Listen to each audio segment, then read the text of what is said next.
Hey guys, welcome to episode 39 of the 1023 Soul Shop Talk podcast. I'm recording this info. If you're watching this, I'm recording this info a little late. I completely forgot to record it the day that Justin and I spoke like a week ago. So it's from my cell phone, but it should work. Anyway, today's episode is with Justin Grebe of EcoDiesel Dynamics in North Carolina. I was interested in talking to him about his background in NASCAR, which I thought was probably pretty interesting. And I had seen him in the past speaking about different kinds of coatings and treatments for engine parts, or specifically 7.3 parts that I wanted to talk to him about. So we discussed those, discussed supply chain issues, some EPA drama, some a few other things.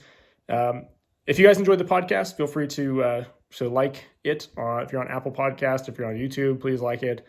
Leave us a comment and share it with other people that might be interested, because if we find it useful, which mainly these podcasts are meant to be informational, it helps us when you share it, and it helps other people when they get to hear it or get to see it. So this is a video podcast. It'll be on YouTube with a full video. It was a Zoom call, so not the greatest quality, but it's better than nothing. Also, you can find it on all the audio platforms if you're watching on YouTube. Appreciate you guys listening. Here's a conversation with Justin Grebe. I appreciate you joining me. I do want to ask you a couple questions here on your past before we talk about 7.3 stuff. And I know a couple years ago when we had first chatted, like 5-6 years ago, you had mentioned that you worked in NASCAR. And I don't even remember what it was that you did, but can you run me through what it was you did in NASCAR at that time? At the time, like I said, basically it was a traveling motor tuner. And then I worked in the engine shop, obviously when we weren't on the road. So it pretty much, or the company I worked for they leased engines nationwide and truck and cup. And basically I traveled to support the team that leased the motor and then basically paid my salary. So I pretty much flew on their planes, sometimes commercial, mostly private, obviously, because just the time frames that we were there. But basically, I babysat the motor. Aside from what we did in the engine shop, I basically made sure that, most of these motors, when they were dressed out, from basically at the time was carburetor, and then it went into fuel injection later on. But it was an $85,000 motor from carb to oil pan. Wow.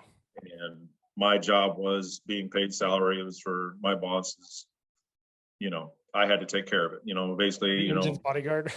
Yeah, the engine bodyguard, and I kept notes, and then I kind of, turned into a team effort.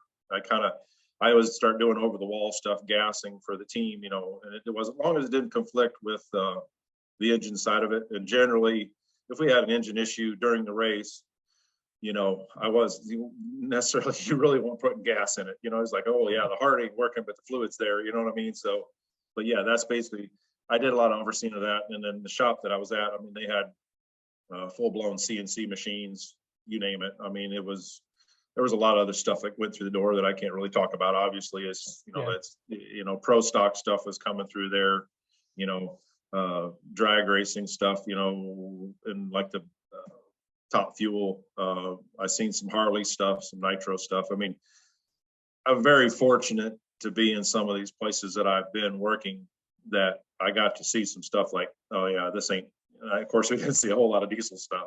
Yeah. So everybody always gives me a hard time why why did you go get it with diesel? Well, I grew up in the Midwest in Nebraska, and I grew up on a farm. Yeah.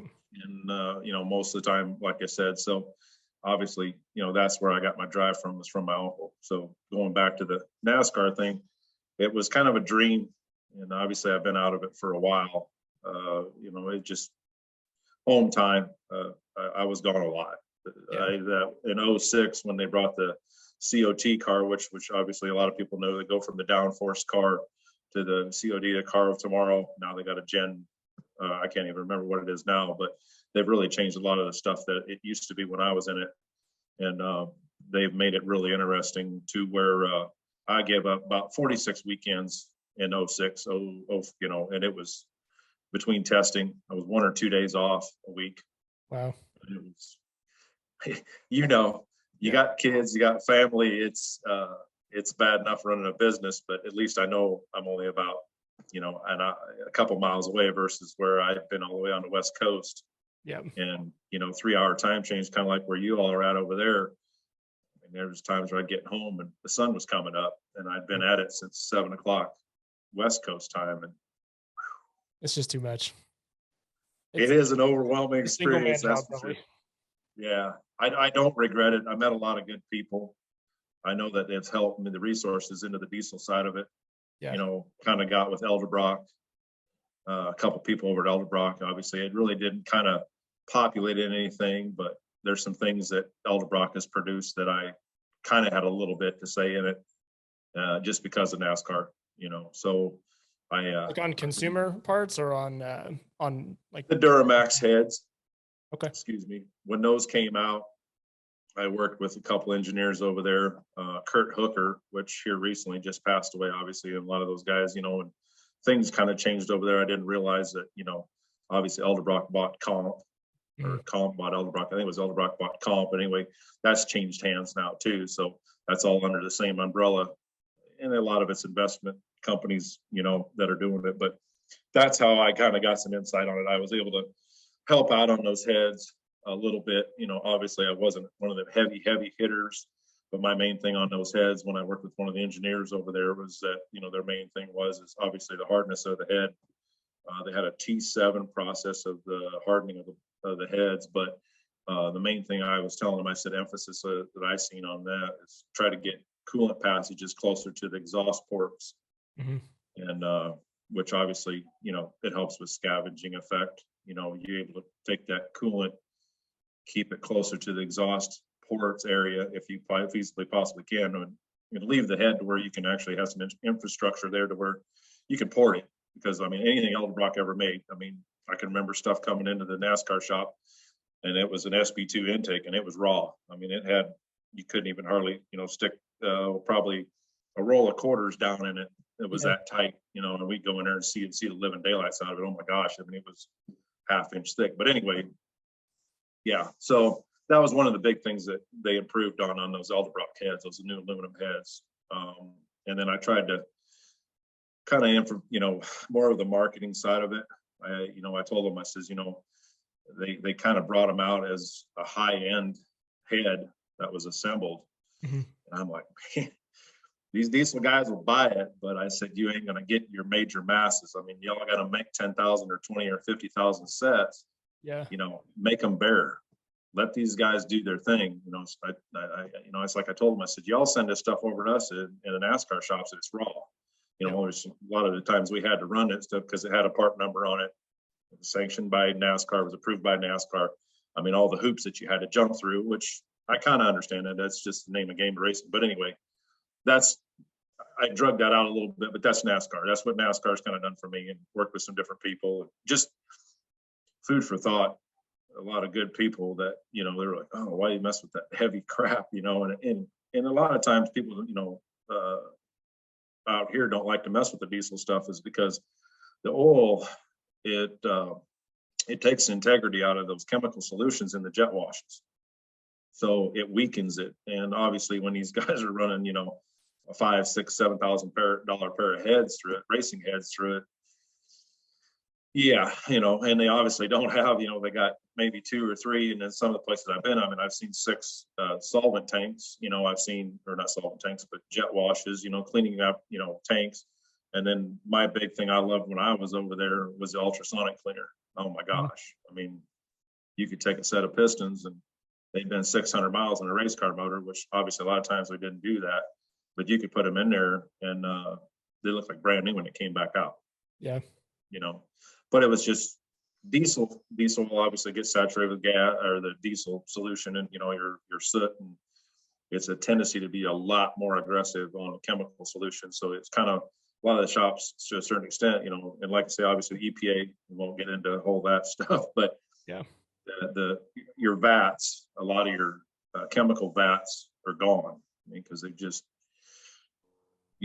that's really the way to go. Aside from ultrasonic cleaner, I can't tell you, man. That was one of the machines that if I ever swing it, I'm going to have an ultrasonic machine because that is like the cat's meow for some of this stuff, you know. So you're saying a lot of the machine shops that are local to you don't want to deal with diesel parts because of? In theory, yeah. I mean, I'm not saying there isn't. Yeah. There's probably 4 or 5 machine shops. It's just you kind of got to shop around a little bit. I've got me one guy that I use a lot. You know, I do my own work. No, I don't have $500,000 worth of equipment, you know, and that's just a number, obviously, because it depends on what you buy. I mean, you know, you can get up there, you know, automated homes, and I've been to PRI 4 or 5, 6 times, and you know, that stuff all looks cool. It's like going to school when you go to a Wild Tech or anything like that, you know. Yeah, you got every piece of equipment at your fingertips, and it's updated probably every 2-3 years, but it's also a lease program. It's also, you know, sponsored to them, and you know, it ain't cheap. I think there's days where, you know, I'd rather be machining than turning wrenches on some stuff, you know, or running a shop. You know, it's just I love that stuff, you know. I really do love the machining because you're using a lot more than just your hands and your knuckles and, you know, putting a combination together, but, you know. Yeah. And I think manufacturing too, machining or manufacturing is, there's a lot less dealing with like objective truths from people. So, or should I say subjective truths from people? It's like, no, it's a fact. Like I can make this thing and I can reproduce this thing over and over again. And there's no question about that. Whereas if you're working on somebody's vehicle, like diagnostics and stuff can be time consuming, and dealing with people that don't understand the diagnostic process and why there's a big cost associated with it, that can be frustrating too. I think machining would be a lot of fun. One of the problems we saw though, like I was just actually talking to David Gott at D&J Components last week. It was our podcast last week or 2 weeks ago. And, you know, they obviously do a ton of machining, and their issue is materials at this point. It's like, you know, we can't machine if we don't have materials. And like that scares me a little bit for the industry right now, is the lack of parts and supply for manufacturing that we're seeing. No, I had a question. I don't know anything about NASCAR stuff. I've never followed it. You're probably good. It's I call it the Hollywood version of racing, I guess. And that's being it ain't. I've worked with a lot of old school guys that have been doing this a long time. Mm-hmm. And I mean, I have a lot of credit to, and I drop a name here, is Jimmy Finning. I mean, and he's the type of guy. He was stern, he was hard, but it was one of those things where, you know, he did his job. But boy, when we had an opportunity to play, wow, Jimmy's pretty cool. Yeah. But it's like anything at all. I mean, and you know, when you're messing with some of these sponsors are $15 million a year, man. Yep. You know, and there's on average one team. Well, you know, they're changing some of the rules, but you got engineers and stuff like that. There's 13 people, maybe even more for one team at the racetrack. Well, you know, you get some of these 4-car teams, you know, like Gibbs and Roush and Penske. And I mean, you know, it's funny, you know, everybody's like, well, you know, you see all this and it's sponsorship. I mean, it's TV time. I mean, it's like, dude, it's so much cheaper to advertise in NASCAR than it is NFL. Yeah. For a 5-10 minute or what, even a minute or whatever. Your TV exposure, you know, it's a huge market. I mean, from a marketing standpoint, you know, but, you know, I can remember hotel rooms, you know, they'd book them as soon as we checked out of them. But I've seen hotel rooms that on a Saturday night, you know, which obviously we race on Sunday and then leave as long as it didn't get rained out. Oh my gosh. Yeah. It was $600 for one night. Yep. For 2 rooms.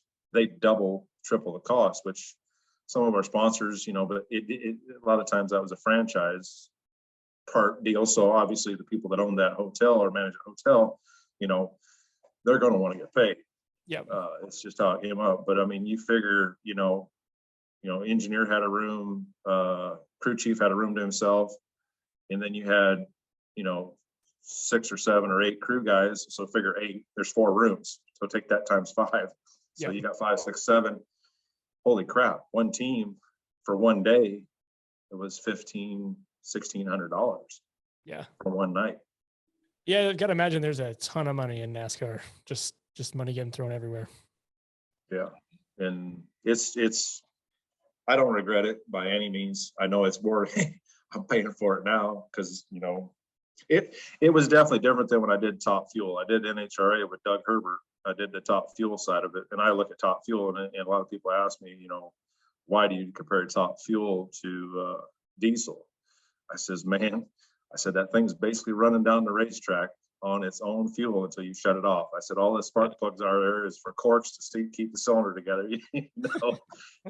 But anyway, I'm getting off on a different beat. But NASCAR, it's like I said, it's a lot of good people.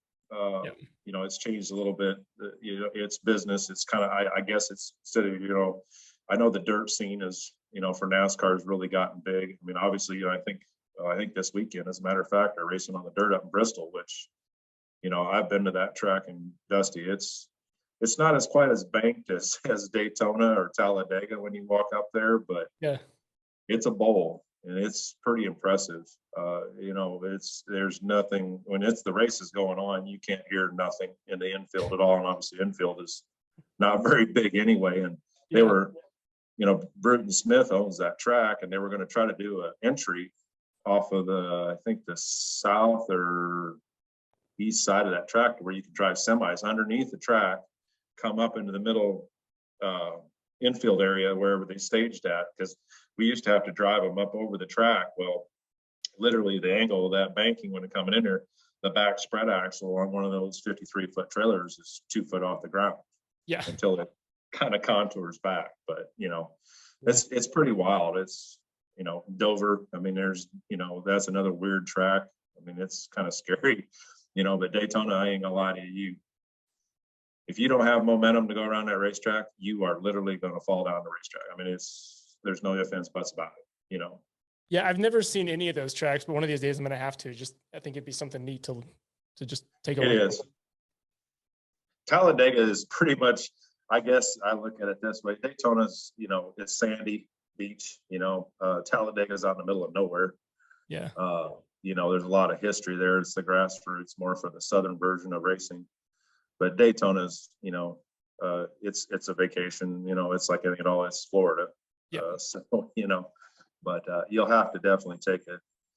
You know, we've taken rental vans and got an opportunity when we were testing to go drive around there. And man, I'm telling you, I can't imagine going over 190, 200 mile an hour. And when we're in a minivan doing 70 or 80 around that thing, you know, and it was in past event. And I'm like, man, just can't imagine, you know, another 120 more mile per hour. This is what it would feel like in a race car. I'm good. You know, I'd rather go. I'm a straight line guy. It's just, I did the round stuff because it was, you know, something I've always wanted to do, you know? Yep. But yeah. Do you race now anything, or is life pretty much just keeping a shop running? And yeah, kind of married to that deal, you know. I don't, and everybody always gives me kind of grief about it, why I don't have one. And I shouldn't say grief. It's just it's so time much time and money. And then it's just the two. I mean, when like I said, my kids are involved in 4-H, and then my son's in the, you know, gun safety, shooting, and stuff like that. So between the shop and the kids, you know, the hot rod and the drag stuff, I'll go help somebody else, you know, or let me build something and, you know, let me see you guys, you know, win the trophies. And, you know, I get more satisfaction out of that. I think when I build something, and, you know, it's like when I used to do paint and body back when after I got out of high school, you know, just doing that during high school and after high school. It was just, final product was more of an appeal to me than having it to play on my own, because I know how it is to work on your own stuff. It usually don't happen. No, it doesn't. They just them sitting there. We've had a race truck, 6.4 truck we've been building for 3 years now. Nowhere near done. It's probably going to be years before it's ever done. Never know. So let's talk about 7.3 parts. I know that I've seen a lot of the and like a lot of the groups and stuff that you have a lot of insight when it comes to the actual hard parts, the components, like the internals of the engines, which is something I don't deal with at all. So I know that you've spoken to like cryo treating the rocker arms. I think that do you do coatings on rocker arms too, or? I did the coatings. Mainly a reason why I do the coatings is I've learned the hard way on this too.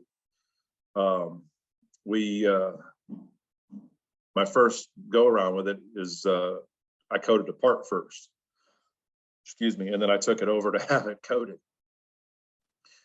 Coating guy did not like me. He had to blast that thing twice just to get it to etch, because it's a phosphorus coating. It's a phosphorus protectant, and it's kind of more of it's a heat barrier, with the coating and stuff like that. But it was just, I couldn't get any adhesion because it obviously, cryoing changed the grain structure of the metal. There's places to a certain extent where I've cryoed set of 7.3 rods, forged rods. Can you kind of measure what it can handle? I think you can and you can't, but I really can't, when a forged rod comes out. But basically, when it comes out of a forging, obviously, like the 7.3 stuff, it's pretty much a stamped steel, 1/8 inch thick or, piece of steel that they stamp. And then, there you have it. Well, that metal could went, I've noticed with some things, and I learned this from drag racing, that, we used to always try to get our clutches for the top fuel. We tried to get them in October, November, December because of where they was made at. And Bella Bonifanti was, I think it was up in Ohio. And it changed how that disc handled. So I guess I go back to the kind of the hot and cold, and it's no different than anything that, heat wise. But if the metal had been, made in the hottest summer at 100 degree in a forging process, or even a mill or whatever, and then they stamp it, you could get a batch of 150,000 of those things, and it had been made in December, and it'd be different than it would be made in July, which that's kind of the nature, depending on the grade of it. I've never really actually went and checked and seen what the rocker arms are actually quality metal wise, or what kind of brand they are, hardness wise, whatever. I have never done that. Yeah. But going back in and cryo them, what I learned is, like I say, I had to coat them first, and then I cryo them. And that's when, and obviously I talked to my cryo guy, and he's been, like I said, he's been doing it a long time. He says, to a certain mill thickness, which obviously, the more, just like painting a car, the more you put on it, the more chance you're going to get popping, adhesion, removal, stuff, letting go. So long story short, that's what he just said. As long as it ain't too thick, I can squeeze it. And I just start laughing. He calls it squeezing it, and I'm like, it's kind of funny, but it's a pretty cool process. I mean, obviously it looks like going to a smoke show at a rock concert, whenever they get done with this. But it's just a lot of, I learned from him, is how it cools down, how much time it cools down. He never really gave me the whole rundown on it, but and then how you warm it back up, letting it come back up. Because obviously if you let it too soon, it's just like, I kind of compare it to scuba diving. Does it get the diver where you get the bubbles, air bubbles? Yeah. It can cause the stuff to be brittle. I mean, it literally will kill the fatigue. It's just like I say, you're like you said, he's squeezing it so tight, and it's just how you release it. It's like any piece of metal. You bend it one way, it's never going to go bent the other way, or correct, like it used to be. So the benefit of cryo treating is hardening. It changes, yes. It's a hardening of it, but it changes the integrity of the metal. Basically, if there was a weak point in it, like I was going back to the hot and cold parts of the season when this stuff is made, or how it was made in the forging or mill or whatever. Yeah. This kind of curves. Is it 100%? No. And I guarantee you that anything mechanical, which, to a certain extent is never 100%. Even aluminum can be that way, stainless, tungsten type, all that stuff. I mean, it's just getting different metals, but different applications. Right. But it changes the structure of it, and it takes a weak link out of it if there's any in it, because obviously when they stamp it, because they're really not treating those, they're not heat treating those rockers, is what I found out. Okay. And then what is the point of the coating? You said the phosphorus coating that you're. It's actually, you'd be surprised, and everybody always asks, about that, why do you charge extra for that or whatever? And I always tell them, I says, well, why do you shot peen a block? Why do you shot peen rods? It actually, when you do it, it takes some of the stress riser out of that part. So they have to media blast or blast it, then coat it, and then squeeze it. So what it is just one extra step that's already getting paid for in the process, if that makes any sense. Okay. So now coatings on pistons too. That's another thing that Sure. I've seen a lot of debate about, and mainly from people who don't know anything about it at all. So I know that you offer it to, I think you sell pistons that are coated. You can have them coated or treated. And what are the different types of coatings that people use, and like what do you use on, let's say, 7.3 pistons? It's a polymer, obviously heat barrier coating, and I'll have to, and I should have been ready for this question because I can't remember the whole technical term, and I apologize. My memory, I use Polydyne coatings down in Texas. I know other folks have got it, and it's basically Cerakote. It comes down to ingredient of Cerakote, and I can't say that everybody doesn't do it different. You know, and I know I see some finishes different than other guys and stuff like that, but it's more of a polymer. You know, where the skirt's more of like a phosphorus, it's an anti-friction. But the polymer on the top of the pistons is more of a heat barrier. Obviously, you're able to keep heat soaking from going to the piston. You're actually going to create less parasitic drag, you know, and it also, you know, just like anything at all, it don't cause it to expand back into the rings. Obviously, your biggest, you know, you get into ring tension and stuff like that. And I go back to some of the NASCAR stuff. Obviously, you look at diesel rings and you look at NASCAR set of rings, and it's like, holy crap, you know. But your piston's about, you know, 200-300 grams lighter too. You know, there's a lot of different, you know, it's just like the old David and Goliath, you know, with the, you know, sling and a rock. And a, you know, you spin it fast enough, it's going to stretch. But when everything comes to a stop, what's going to come back faster? You know, something that's going to hurt, that's heavier, it's going to, you know what I mean? That's the reason why a lot of times I see, you know, how rods break in half. It's basic principle. I mean, you're fatiguing it so much, you got so much going out there, and then when you want to yank it back the other way or something, and, you know, pre-detonation, you know, which obviously diesels run on pre-detonation versus gas. But that's basically, you know, a lot of it's just a friction, more of a phosphorus on the coating film. You see a lot of the guys, you know, a lot of the manufacturers now are starting to put it on. You got called silk screen. I call it silk screen ceramic coating. That's what it is. It's a break-in, almost guaranteed to a certain extent. It's going to be gone in 5,000-10,000 miles. That's where I've learned from working with Carl over at Polydyne, and I'm, you know, not trying to plug him or like that. It's just he's got it robotically figured out how to talk like that. You know, I mean, he can tell you everything right down to the T because he's done everything. He's done military. You know, he's done. Big thing was oil. Oil. You know, obviously Alaska's got oil in it too. You guys got it up there, but it was, you know, him and down in Houston. You know, like say oil rigs. I mean, some of that stuff when they'd service that stuff, it was to replace the part. You know, it's $6 million. Yeah. And that was like every 6 to 8 months they were having to have that part replaced. Well, Carl came in there with some of his coatings and stuff like that. They got a year out of it. Well, 6 million in 6 months versus 6 million in a year. We both know who's making money now. You know, it's common sense. So that's where a lot of times and the only thing I found with diesels and a lot of guys, and I know it's pre-detonation, it's heat, especially your high nozzle, you know, your common rail guys. I don't see the 7.3 as being, I mean, 7.3 is lacking on fuel anyway. Yeah. But that I've seen the guys with common rail stuff that they were blowing it pattern in the piston, and can honestly say yes, the coating is somewhat there, but you do lose it. But I think a little bit of it too, you get up over that certain horsepower range, and that's like anything parts wise, you know, pieces that it starts losing. I don't care what you put, you put 1,000 horsepower and 2,000 foot-pounds of torque, something's going to fatigue. It's not going to last forever. Yeah. So that's basically why I just push the coating, because it helps keep the combustion chamber heat above the piston. Excuse me, obviously delipping the piston a little bit. I don't like to take the piston all the way out delipped. I've found that there's some, obviously a lot of other guys, everybody's got, there's, the finger in it like they do on the Duramaxes. Bowl, they change in the bowl, a lot of it's just angled injector, but I like to leave a little bit of a lip in there. I think it was usually about 100, 125,000, somewhere in there, maybe a little less than that. and it helps with aeration in the bowl. Kind of helps that fuel, but it's not where I've taken them all the way out.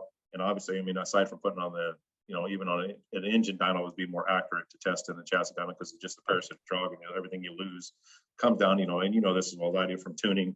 I mean, I can't say anymore, how the tuning's improved over the years, but that's where I get, where I think that's a lot of it, just because I can build, almost any kind of combination, but man, at the end of the day, I'm not a tuner, it's no different than I'm not a transmission guy, so I always tell everybody, I'll build something to destroy this, so you can make whatever you want to make of it. Now, the tuner guys, they got me. Now, I can get a tuner guy and put too much fault twist and too much, duty cycle in it, and he'd kill a motor in no time flat, especially if you got the guy that's holding the right foot in the wrong amount of time. And then tuners are like, listen, you put, giant injectors and turbo in your truck. I want to build you a hot tune. If it blows up, it's not my fault. You wanted to make the power. Yeah, here's the liability. Sign your dotted name here. Yeah. But yeah, I'm glad you brought up the rod thing too, because that's every time somebody blows up a 7.3, they hook a rod, and they're like, it's like never when you're wide open throttle. Like everybody seems it happens probably shortly after you went wide open throttle. Like I've seen several engines that they running fine, people beat the shit out of them, and then they go fire it up the next morning, and like idling the thing will hook a rod. And is that from the expansion of pushing the piston out and then being sucked back down, like the pull on the rod that's causing the breakage? Or sometimes in a case like that, it comes from galling. Everything was so hot and expanded, and you open up the tolerances, and then it wiped itself. And it's kind of weird because it's like, and that's one thing I've learned with coatings on rods and main bearings, like that, my pulling motor, which, a lot of people seen that one. And I guess that's kind of my baby. Mm-hmm. That was the first one I really put a lot of time in, and I had a lot of help from other people that have been doing it for a long time. And, I coated everything in that.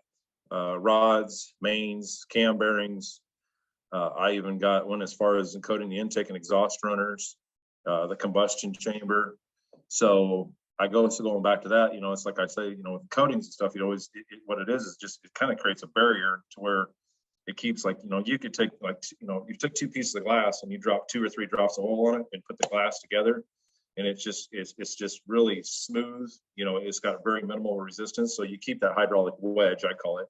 So I guess what I'm getting at is, like you said, people got to run to beat the crap out of it, and they wipe that spot. Well, it's always been warm, so it's expanded. Its properties are at its maximum tolerance. And then when you get up in the morning and it's cool, or say it's even 80 or 90 degrees out, you went from, say, a 200-degree motor, or say oil temps are 205 or something like that, and your heat soak is in that 205 to 215 range.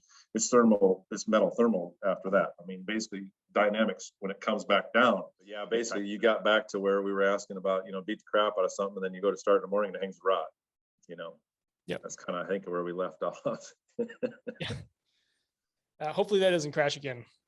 Now, how long have you been, like, you started Eco Diesel Dynamics, right? That's your company. Yeah. Mm-hmm. Did you like start with the intention of working mainly on diesels, or did you start just to start an automotive shop? Like, what got you started wanting to run your own shop outside of just wanting to be home more? Like, why pick that exactly?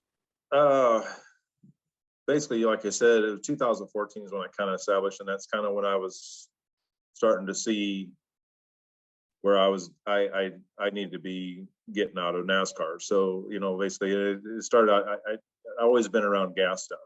Mm-hmm. So I guess it's, between the top fuel and just being around, a lot of more gas stuff, I kind of seen the drive for diesel, because we always had diesels on the farm, from farm equipment, whatnot. I obviously didn't work on a lot of that stuff, but, my uncle did a lot of it, because most of the time it was a healthy drive to get into town.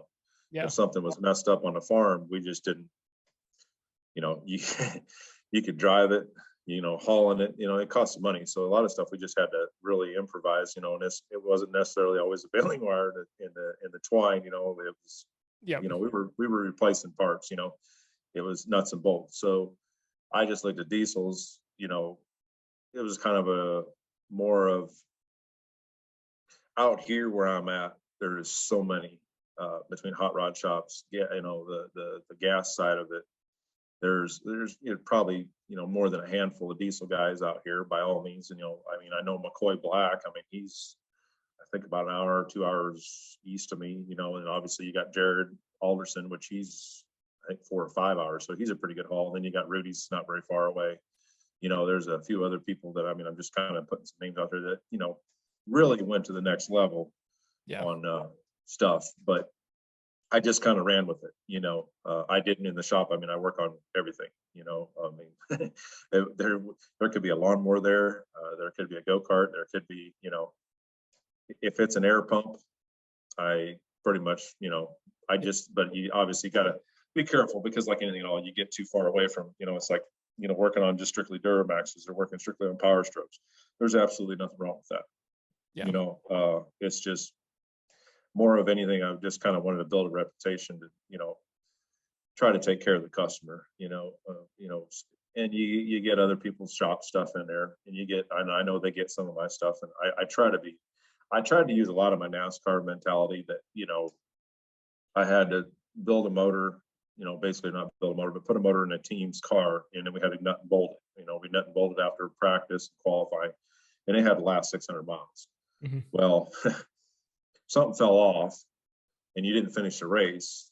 And that race paid, $1.5 million or $2 million, or down to 20th place paid $250,000.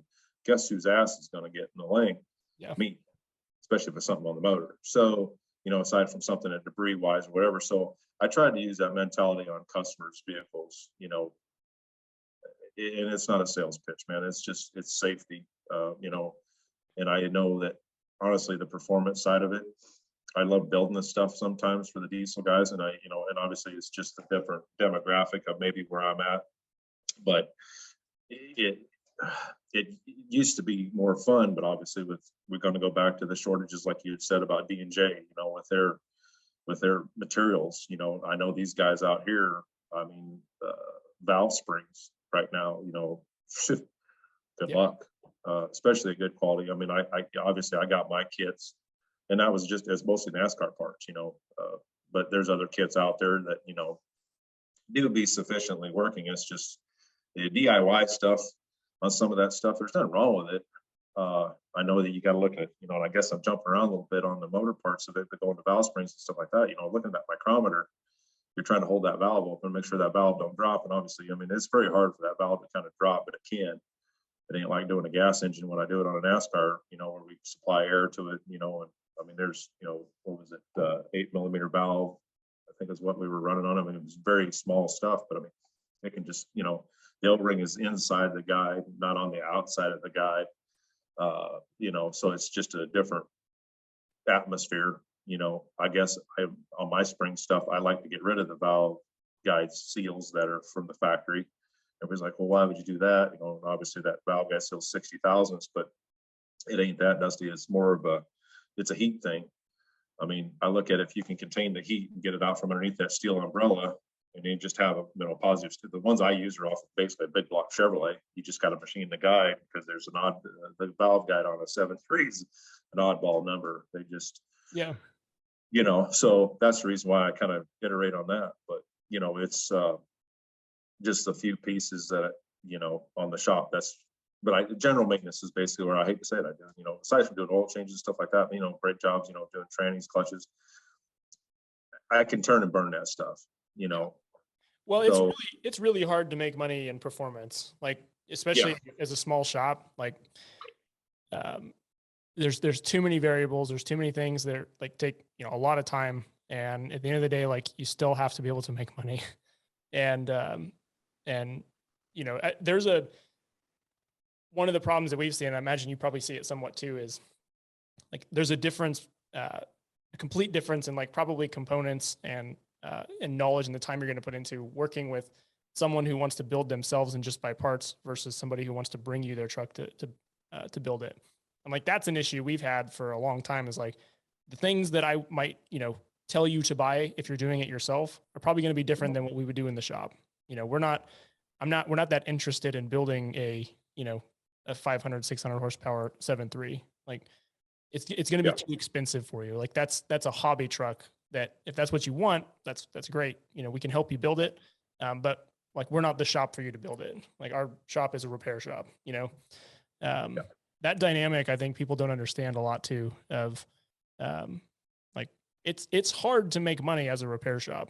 It's a lot of work, and, it isn't just as easy as, working on everything and having fun, it may be fun, but, it is. Well, it's like you said, it's, what do you corner? You got to corner what market? I mean, D&J comes back more of specialized and Cummins stuff. Yeah. So, you look at your portfolio, you try to better yourself in one field, and obviously you have to learn, because obviously, I mean, we're still dealing with OEM stuff. I mean, until you you go into the next realm of a billet block and all that good stuff, because you just changed everything that the engineer didn't do right. So, but yeah, when you're still using OEM stuff, I mean, you're gonna have failures. So you try to specialize, point in that direction to try to get better at that, fixing the failure points and stuff like that. But also, it's like you said, I hate to say it, you got to have those cash cow customers. And I don't like to say that like that, but some of those guys you got to have, because if you don't, you have to have one that you can get in and out. Yeah. And it'll work every time. Yeah. And R&D is not cheap. No. I've seen it in NASCAR, and oh my gosh, the amount of money that I've seen that's wasted sometimes, and it's like, you're going to throw that away, and they're like, yeah, we just spent $5,000 or $10,000, just another $20,000 on this little nut and bolt. Yeah, it didn't work, and I'm like, The craziest money that I've ever seen was I spent 6 years in the oil field, and the amount of money that drilling companies will spend for. I ran the like logistics for getting stuff out to remote oil fields where everything was flown in on like C-130s. And we would have times they would charter, like a C-130 to fly up to Alaska, grab like one piece of pipe, like a bit to get a piece of pipe that's stuck, a mile in the ground or whatever. They'd build like $1 or $2, $3 million, $4 million bit just for that job. Contract a $60,000, $70,000 flight to take it out there, and then just throw the bit away when they're done.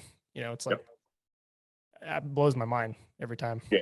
And I guess when going to that level, you've got me. You've seen me. I mean, that right there, that ain't NASCAR, But it's like I say, for that, it's a resource you're pulling from the ground. So I guess the only difference is that the return of the money that comes back from it is a lot better than, I guess, we're Hollywood and, racing, and, here we got, the money comes from target, and it's different. It's like going to the Grammys versus going to, the kids, your local bluegrass, whatever. I'm just using a number, Yeah.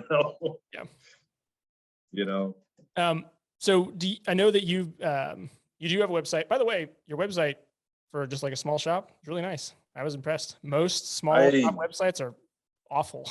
So yeah, I got very lucky, I guess, and I got it from one of my customers. He owns Cox Marketing, and I just I helped him work on his RV at his office, and we kind of worked out a deal. It worked out. I still had to pay for it, obviously, like I said, but dude, Roderick he does a lot of stuff. Well, I guess, and it's kind of a small world, because like I say, when I was doing machining, when I went down to School of Automotive Machines down in Houston, Texas, back in 98, 99, good Lord, it's been longer. No, it's 90. Anyway, it's been a while. I know over 20 years, I think it's since I've been down there. So yeah, I met him possibly. I was working with, through kind of an internship, whatever, racing offshore power boats. And we built motors at school. We had 6 big block Chevrolets that we built, and we put them in a 48 foot by 12 foot skater pickle. She'd do a buck 05, buck 10 out on the open seas like it wasn't nothing, just hauling the mail.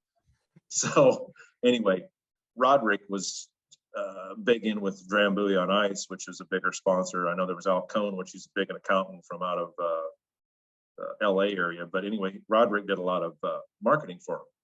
And I swear to gosh, dude, I mean, that was 20 some plus years ago. And I swear to goodness, I had met him in Florida. I think it was either Sarasota or Fort Myers. I can't remember, because I know Sarasota was always, I think it was, no, Fort Myers was more like a Daytona 500 for boat racing. Mm-hmm. And I think I met Roderick at a bar there. So here we are, 20 plus years later. And by all means, I ran into it was just a customer. He got me through word of mouth, and he come over, and he's like, "Hey man, can you come to my place?" Because because basically what had happened is he lost the alternator belt. And he said Cummins was charging him to leave from Charlotte, which was about 18 miles to where his RV was.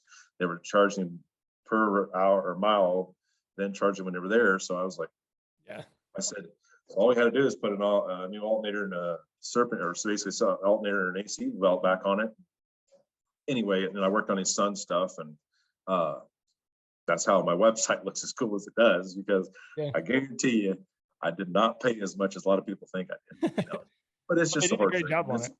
Yeah, it's the horse trading and bartering, so it turned out really cool. And I know I don't mess with it enough as I need to, and I know I lean on him a little bit, and I know I can't consume him, because he's probably got, I think it's him and his brother and his sister. I think for sure it's him and his brother, but obviously he does like a lot of bass fishermen people.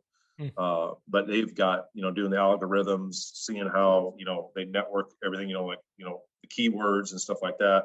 He had, their team of people put it together. And then that's when he typed all that stuff and how he entered it in, and then kind of went off of what I said, just kind of pieced it all together. And honestly, it was like, you're right. Small shop. I've seen them, and I was like, dude, when it came out, I'm like, Roderick, I said, dude, this is way over my pay grade. And he's like, well, it looks good, doesn't it? And I'm like, yeah, it turned out really cool, dude.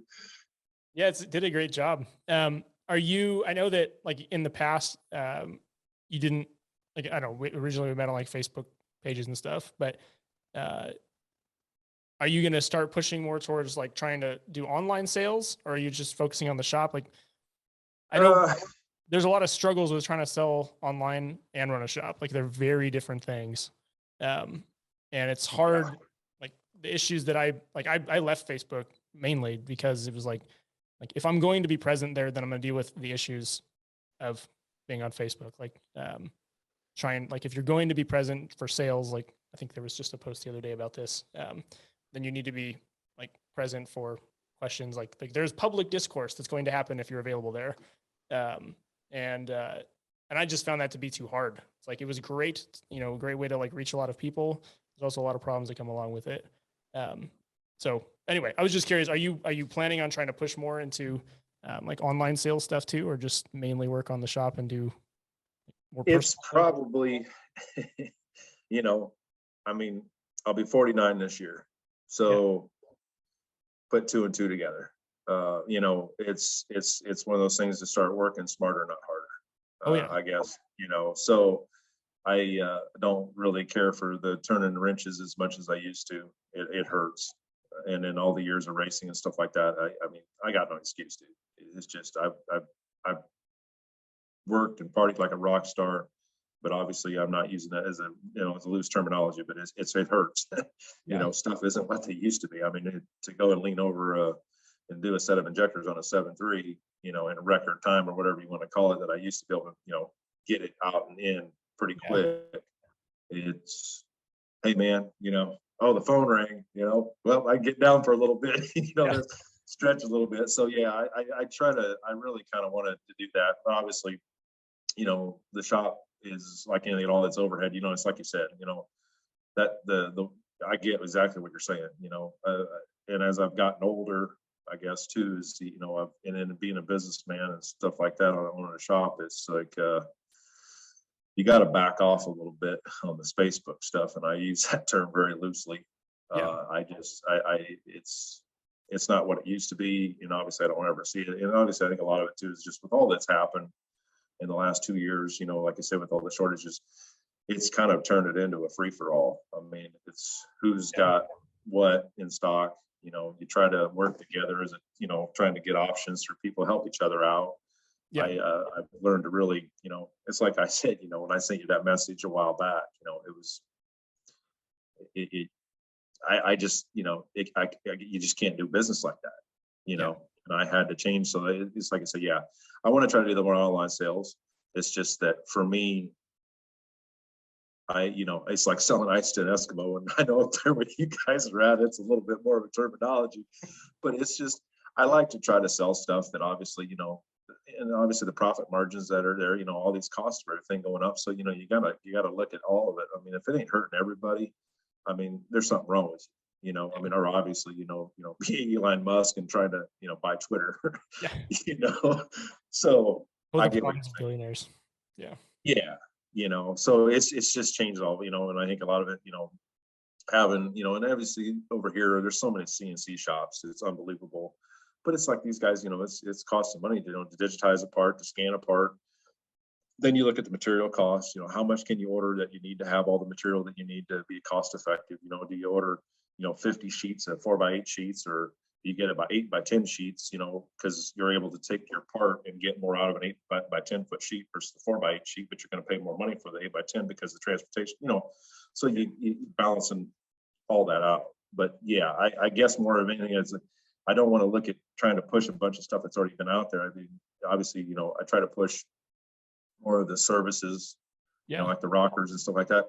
At the end of the day, sometimes that, you know, that piece that it, you know, because those costs have went up too. You know, the coating costs have went up. I think he's raised me 8 or 10%, you know, because, and he's told me, you know, even if I took over 100 sets of those things, and obviously, you know, I'm still working with an OEM part.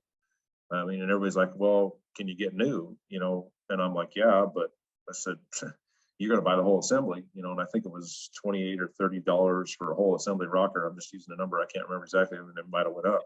By the time I go through my coating process and do all that stuff, yeah, a person's going to have $600-700 on a set of rockers or more, you know? So, you know, it comes down to, I call it money physics, you know, it don't weigh out, you know, and you're not going to want it. What are you most interested in, like, going forward? Like, obviously, like you say, you're getting older and you're like wanting to get into things that aren't quite as physical.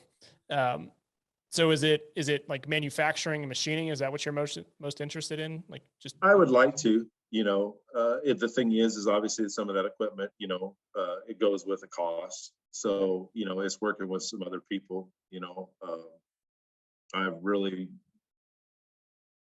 want to look at, like I said, I know Jared's worked on it. I've met Wayne Jessel out here. Wayne's a good guy. He's got a little toy shop not very far from where I live, but you know, there's an options there for rocker ratios. You know, it's like, I look at it, you know, some of the cam profiles that are on these cams, you know, I guess going back to that, you know, a little bit for valve train stuff. I mean, by all means, if we ever make a four valve head, or, you know, for a 7.3, you know, yeah, but it'll not be a Huey injector, I can tell you that, you know. So that's what we call stupid. And I look at a 7.3 as a 460 big block. That's all it really is.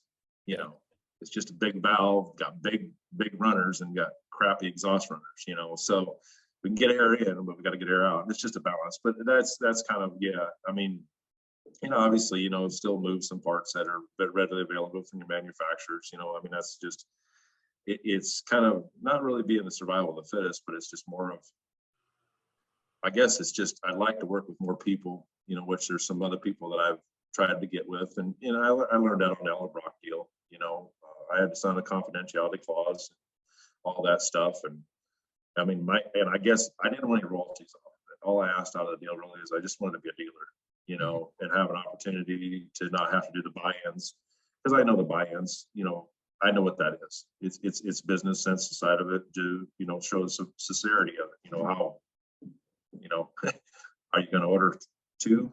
Are you going to order 2,000?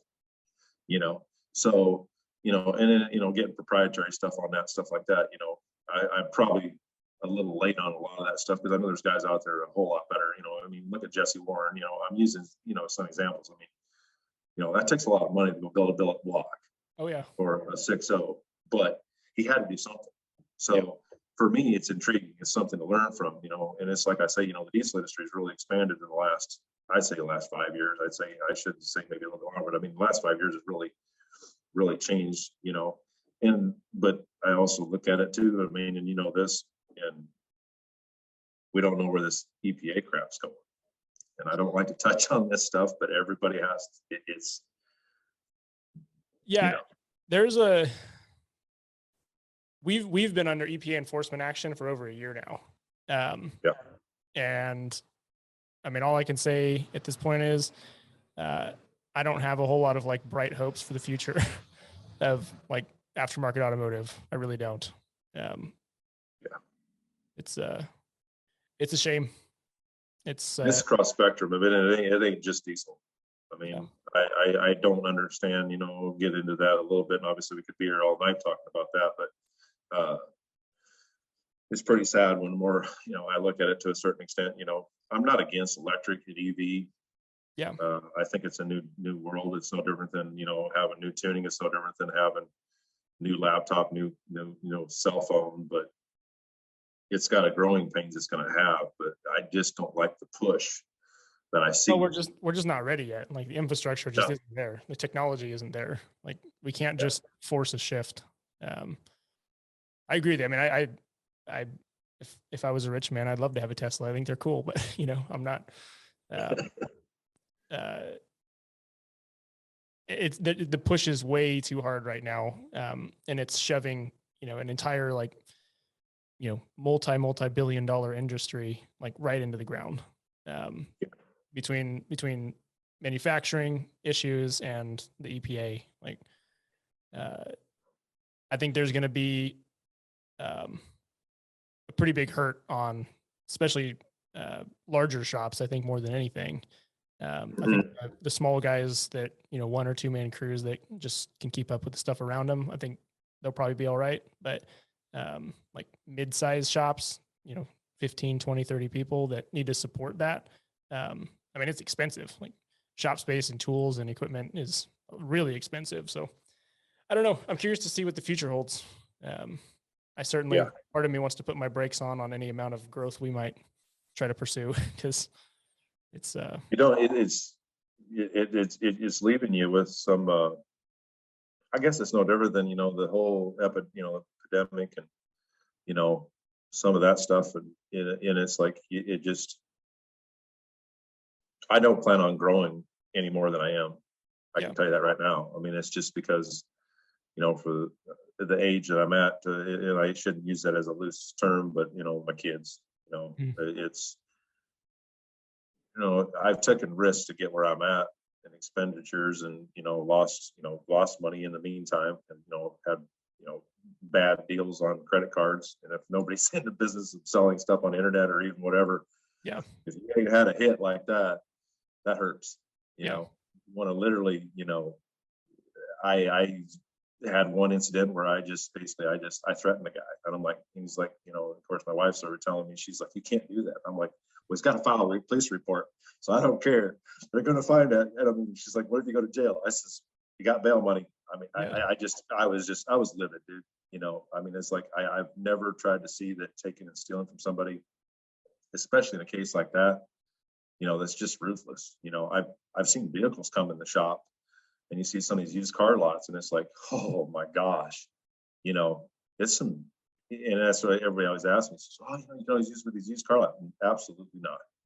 You know, I love them to death that they sell trucks that give me something to work on, because, you know, some of the platform and their platform for their, you know, budget plan on the vehicles, because I'm OCD. I mean, it comes out like, you know, my name's on the valve cover. I guess I always use that term, you know, if the name's on a valve cover, there's a reason for it. You know, it's, you know, but it's just like you said. I mean, you don't know what the future is with this EV stuff. And like I said, I mean, you know, I think diesels are more efficient. I think that, you know, the carbon footprint, you know, I get the whole, you know, the smoke thing, that's outdated, man. That's 10, 20-year-old stuff. I mean, I grew up on a farm, and that's what we had. I mean, we used to have a 50-20, you know, all wheat tractor version to pull a 8-bottom plow out there, and, you know, it was the coolest thing in the world, you know, at that night. You know, this is back in the early 80s, mid 80s. we were running propane. Yeah. And that old, it had a 6-inch stack on it, and there'd be an 8-inch candle sticking out the top of it, and you can shut the lights off on the tractor. Pretty much, everything was glowing, so it was always pretty cool there. That's just some of the memories from, farming. I guess it's just been in my blood for that. If you can get a kick out of that, watching something like that, it's just a tractor. It only goes, maybe 25, 30 mile an hour max, and it's out there in the field that's got a 6-inch candle out of a 6-inch stack. That's impressive, Yeah. So, but anyway, you're right, Dusty. I mean, I'm mostly pushing more probably, to look at more website stuff because, I see, my son's 11 going on 12, and my daughter's 5 or so on 6. So, what do I leave them? I probably don't see that, I could and I couldn't, like I said, I keep telling myself, I'll be 65, 66 when my daughter's 20, 21 years old. Yeah. I'm a late bloomer, so it's more of just, I want to gain more food for thought, I guess, I've always looked at it, I'm not dead yet, and I'm always want to learn something new, Yeah. It's just anymore, it's like anything at all. I mean, with everything, the industry's changed and the shortfalls and stuff like that, a lot of people have gotten a lot more discreet, got a lot more secure, they don't want to give up stuff, and I get it. I mean, it's business, man. At the end of the day, I mean, it's stealing from somebody else, and it's not so much just stealing from somebody else, it's business, so it's survival of the fittest. And it's like you said, the bigger shops are you're right. I mean, having a big overhead, paying employee taxes and sales tax and the federal and state and all that. Oh my gosh, that's a wake up call in itself. And anybody that don't understand that, listening in, and you don't know what's behind the scenes sometimes, and a lot of people don't see that, and they get tunnel vision, and then you can go and get on, Facebook, and I'm sorry I use that term so loosely, but that's just how I look at Facebook, Yeah. Because I can remember when MySpace was out when I was going in high school, so but it's tough. I mean, especially right now, because it's survival of the fittest to a certain level. I mean, and if anybody that's bigger than me or anybody's shop, it's, if you're not worried about it to a certain extent, money don't grow on trees, and it can be gone tomorrow. Believe me. Yep. I hate to say that, and obviously a lot of people know that from EPA. I mean, they come in, it's a free for all. Got to give it up, baby. And then of course when they leave, they're like, well, what do you do now? Oh, business as usual.